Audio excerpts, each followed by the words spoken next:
Once again, I'd like to thank you for listening.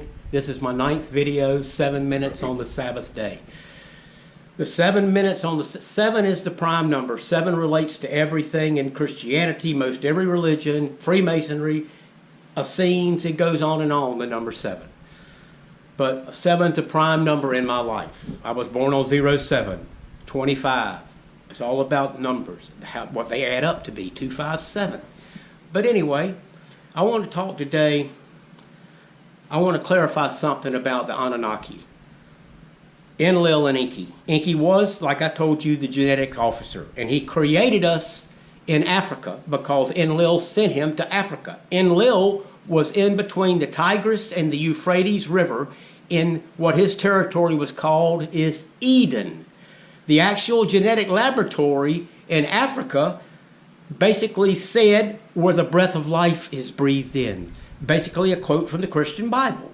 But the reason I said Eden in the other videos because Enki actually had to come back to Eden on the orders of Enlil. And he secretly produced a race that could reproduce. Before them, we could not reproduce. And that's why he secretly did this, because Enlil did not want us to be able to reproduce. That's a scary situation. He wanted to keep us basically stupid and ignorant, so we worked for the gods mining gold. That's what we were created for. Not to be these special people, but Enki wanted to give us knowledge. Enki felt compassion for us, and that's where the whole ball game goes. Enlil is supposed to be the word Yahweh in the Old Testament. As I told you, I don't know if I said this, Enlil and Enki were classified as God and the devil, or Lucifer. There's a difference between Lucifer and Satan.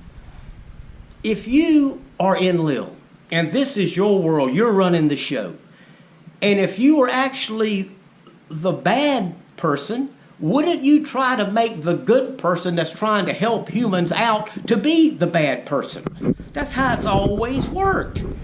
Ever since 5,000 years ago, what went on in the Christian Bible? Murder, rape, pillaging, killing animals, bleeding them dry. And the Bible even says that I don't delight in these sacrifices. For all we know, these animals were being bled dry because something was eating them. For all we know, we could be just a cattle farm. And the time has come for the harvest because the earth can no longer support all of us. So it's harvest time. And your karma, as I've said, is going to matter where you get harvested or not. How you treat creatures, how you treat nature, how you treat each other. That's called instant karma. They even made a song about that. And I don't want y'all to have the kind of karma that's coming upon you. You don't kill creatures for fun.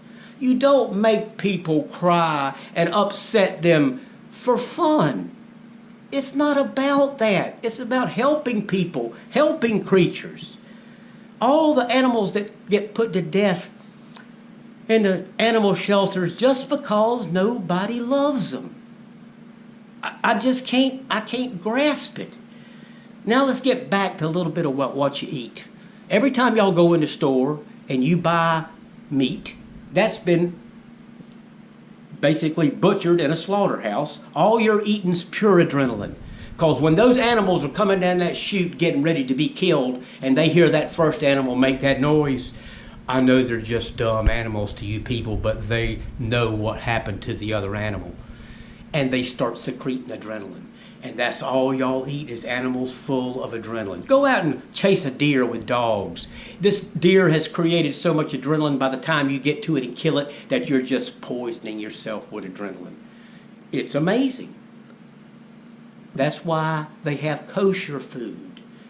When you kill an animal kosher, it doesn't feel that pain, and it does not secrete enough adrenaline to really bother you. That's what the Jews do. They kill it kosher. And they don't eat pig meat. And the Muslims, if they're devout, will not eat pig meat. And I believe, I'm just a thinker, that when Jesus cast the demons out of the man in the Bible, remember what he asked the man? What is your name? And the man said, my name is Legion, because there are many. And then Jesus took those spirits, or whatever you want to call them, demons, whatever, and he cast them into the pigs. And the pigs ran off the cliff and drowned themselves. He was able to cast them into the pigs because the pig's DNA is so similar to our DNA that it's unbelievable. When you need a new valve in your heart, how many people are walking around with a pig valve? Well, that's because our DNA and pigs line up perfectly. You look in a pig's eyes. Pig's eyes look just like human eyes. You have no idea what you're doing to yourself when you eat pig meat. Why do you think these two people, these religions who hate each other, why do you think both of them won't eat pig meat? But Christians seem to gobble that ham up after church every Sunday, don't you? I don't understand it. Why do you have to eat these animals whose DNA is just like our DNA? Basically, what you are is a cannibal. And when the time comes, something may eat us just like you eating these pigs.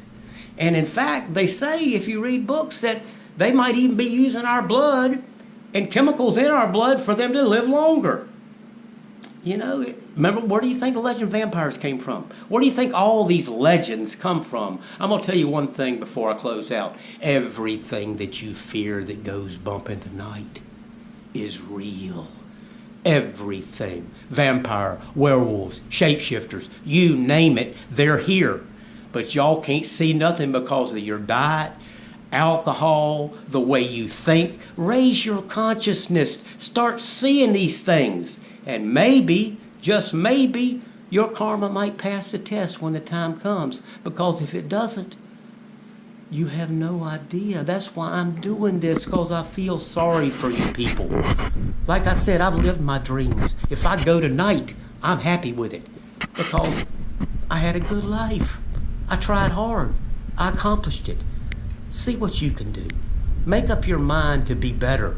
It starts with you. The world's not going to change until you change. Then everything will change.